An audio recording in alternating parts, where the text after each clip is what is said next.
I'm gonna say I'm a little excited. I finally worked out the kinks of the recording setup.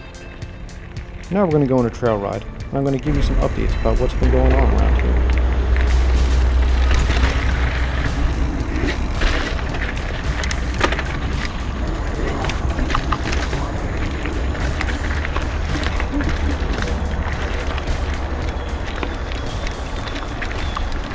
Today we're riding the Greenbelt Connector. This section starts from the Enterprise Drive lot, which also has the entrance to the Minetto Hill Loop across the street. It rained 2 days ago and everything's nice and tacky. This is really sandy. Got loose last time I came through here.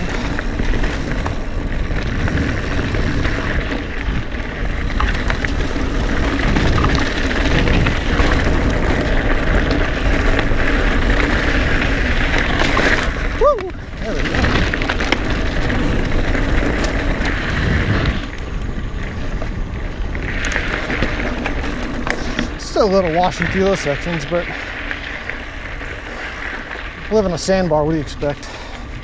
Can't all be nice dirt. Alright, so back to the update. And I got a nice little climb. So we'll say this is the almost 400 subscriber update.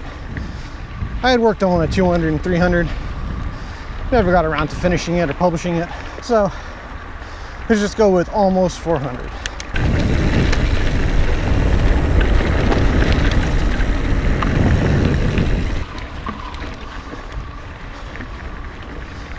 Section's a lot more fun on the way down. So I think the coolest thing I'm working on is I built one of those manualing machines. Basically a wood brace, you stick your bike in, it holds it upright, so you can lean back and practice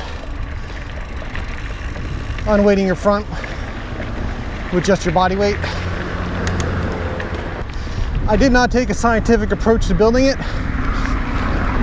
I just kind of stuck the bike out, started cutting wood, and it's less than perfect, we'll say, at the moment. So just finishing up tweaking it, so basically when you use it, it doesn't tip over so much.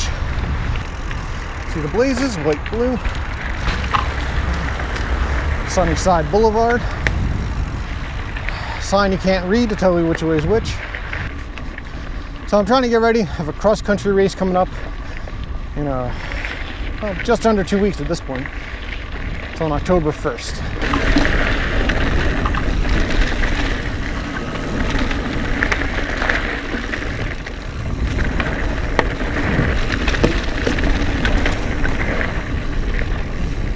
I did one race in the spring, and likely this will probably be the only one I do this fall. Race is sponsored by Brand Cycle and Fitness, hosted by raceawesome.com. It's called the Muddy Tire. It's at Cathedral Pines Park. It's in Middle Island, New York. Still sign up if you're interested.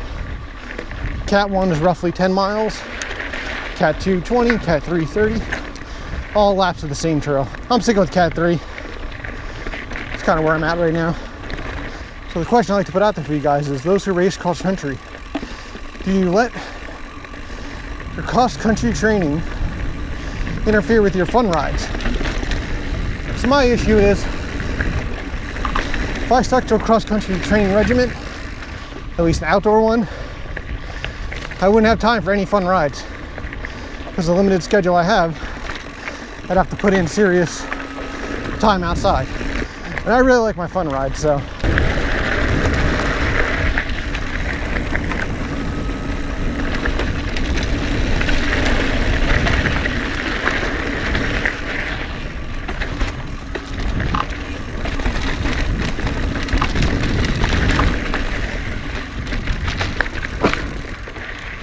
The only benefit to it getting cold around here is you can see a lot further down the trail,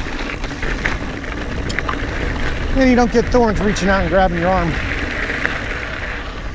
So speaking of cross country, my bike, version 1 Santa Cruz 5010, I use for everything. So I don't have a race hardtail or 29er or any of that stuff.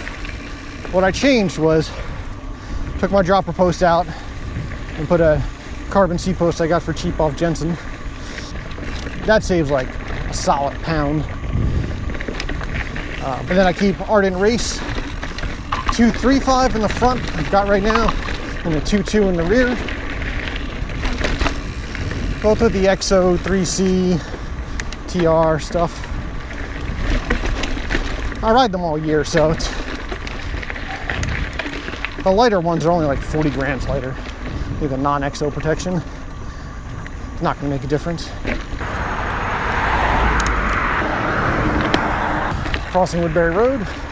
Now, our trail goes straight here, but if you hang a left, a really technical climb, which I've actually yet to master. Let's see how it goes today.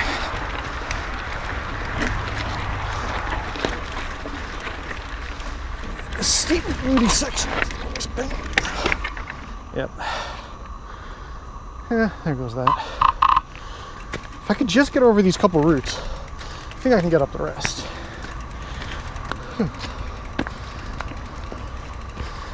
Nice little rolly hill.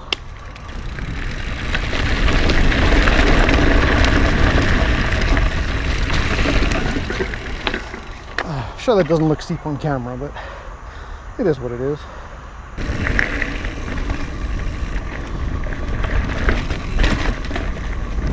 So I swapped out the cockpit, put my flat bar on. I'm actually trying a longer stem this year. Normally I just leave the stem same, which is a 50 mil. This is a 65, and it's upside down with a 6-degree sweep and slam. So overall it's like half an inch lower than I normally run. Although with the riser bars, it's probably another half inch. It's probably an inch lower than I was riding a trail this summer. It's pretty comfortable. I thought it would be all kind of sketchy feeling, but it's fine. So kind of failed experiment I want to talk about. So I was really excited I was able to borrow a friend's carbon hardtail. I thought I could make a whole hardtail versus full suspension set of videos or video discussion, but ran some technical difficulties, and what I needed to do in the time I had it didn't work out. Crossing the street here. I tend to come back down on the left line.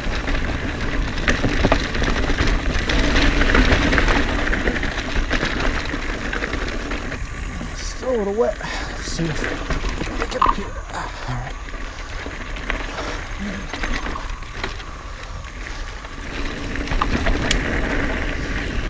So the specs on the carbon hardtail were 21 pounds, fully loaded, 100 mil fork, real light wheels and tires, and it felt like a missile. You jump on the thing and you're like, wow, I'm definitely gonna go faster. Well, I wasn't able to on the record, but I did PR a couple segments. I'd say the biggest thing I noticed as far as racing wise is definitely riding at least a gear or two higher or taller, harder than I do on my normal bike,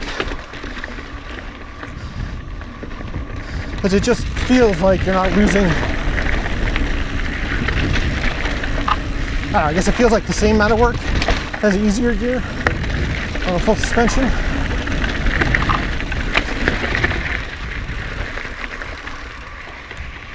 But I never quite got comfortable sitting and spinning at higher RPMs, just like chugging along up the trail on the hardtail. I feel like I always wanted to be at a slower cadence.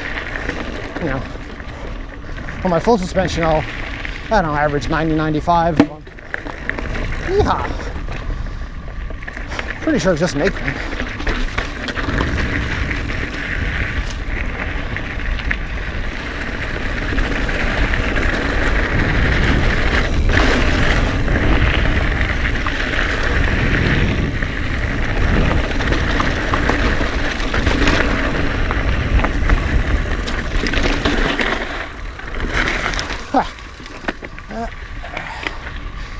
Still some sand around here.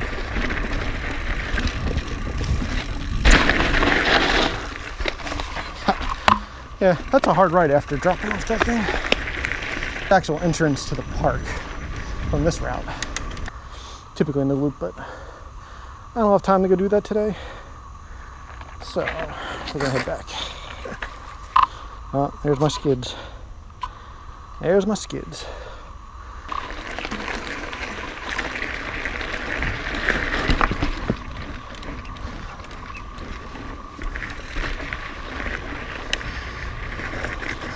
So, on the way back, I forgot to aim the camera back up, and I ended up with a lot of footage of my stem cap. I am planning to record the race next week, so check back to see how that went. You can check out the onboard footage from the race in the spring, which is also here on my channel. Let me know if this cross-country stuff is interesting, and what other types of videos you'd like to see me make. Now that we are losing daylight, I'll be looking to perfect the night shot settings. GoPro isn't a very good low-light camera, but I'll figure out how to make it work. Until next time, keep the rubber side down. And that's it. Back on the green belt.